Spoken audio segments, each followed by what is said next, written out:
No matter where you are in life, you can take the lid off of your job. If you're wondering if you still have the lid on in your life, here are some clues that's going to let you know that the lid is still on.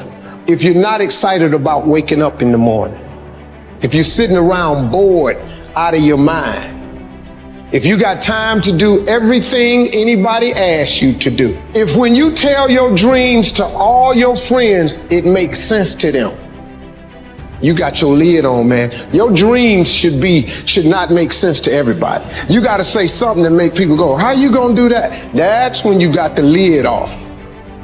It's too hard. Life isn't fair. These things in life are not easy for me. You look to your left, you look to your right, and you start to judge yourself off other people. Everything starts to corrupt your mind. You start to look around too much at other people and what they're doing, and that starts to corrupt your own dialogue. We are judging ourselves against too many people. You have to judge yourself against yourself. And that's the one thing I started learning, man. This isn't a race against me and Rich Roll. And once you can silence all that bullshit, all the outside interference and things that are attracting your mind to everything, you can then start to grow in realizing I'm stressed out for no reason. This is my own little race. This is my own timeline, and this is how I'm going to run it. I think pushing yourself physically is the number one factor of life. That is the true spot where you can really dive deep into. Life's about self-discipline. It is about self-discipline. We tend to do the things that are easy, and that is it builds no mental toughness. It builds no mental hardening. It builds nothing. When you working out is where you can build that the fastest, because it's a constant. It gives you instant feedback. Yeah, you may not lose the weight you want to real fast, but the discipline it takes, it transfers over to all aspects of your life. It's not people, man, why are you always working out? Stop looking at it that way. This is the foundation of life. When you look in the mirror, every morning we all look in the mirror to get ready to go to work, to go anywhere. The first thing you see is your reflection. If you don't like what you see in the morning, you lost the war already. There's all kinds of different ways to break. You can break physically, you can break mentally, you can break your heart, you can break your spirit, and none of those are fun, and all of those are gonna leave a mark.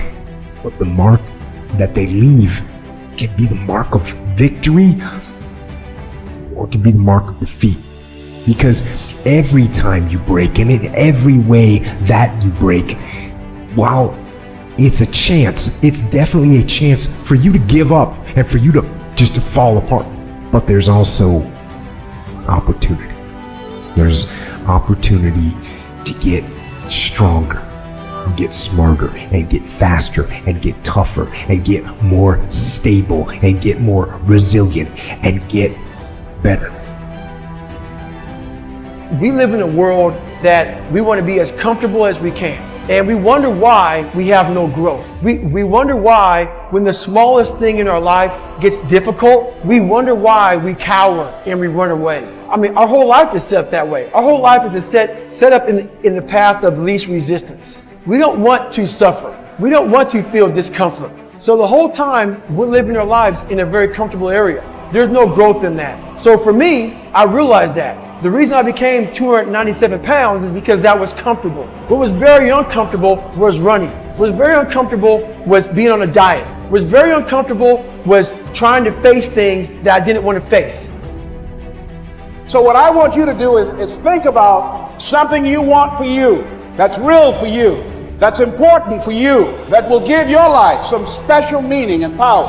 And I don't even want you to say, I can do that. I don't want you to assume that. I don't want you to begin to just psych yourself out. No.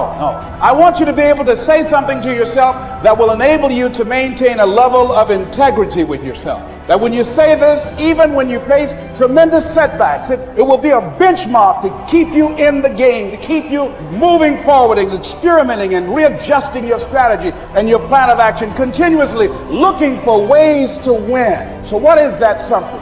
When you got an idea you want to move on, you might not have the money, you might not have the education, you might not have the support or the resources you need. What is that something that can keep us going, that will enable us to act on our dream? What's one of those keys that will begin to help us to discover the secrets to our dream. Just say to yourself every day, it's possible. Just say that every day to yourself, it's possible. The world owes you nothing.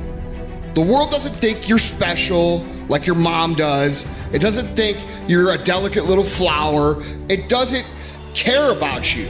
Now, with that being said, the world doesn't hate you. It doesn't want you to fail. It just is, okay? And I see so many people going through their life with this overwhelming feeling of either A, the world owes me something, or B, the world hates me. And the reality is it's neither. And what's common amongst this group of people that I find is that they're missing the understanding of what it means to be successful. The cause of this is they're selfish, they're self-centered, they're self-focused, they're only worried about what they see in the mirror, and they go around through their daily life trying to manipulate the world in a way that's going to serve them. Well, I think the deck is stacked against everyone to some degree because life is very difficult and we all die. But some people do have it harder than others. And all of us have it very hard at some times in our lives. It's like, well, what's the alternative? You just take responsibility for that and try to struggle uphill because the alternative makes everything worse. It's not like it's fair. I know perfectly well that people have brutal lives. I've been a psychotherapist for 20 years. I've seen things you can't imagine. It's like, should they be bitter? Should they be resentful? Should they become violent? These things don't help. And it's responsibility, not guilt. It's not necessarily their fault. That's not the point.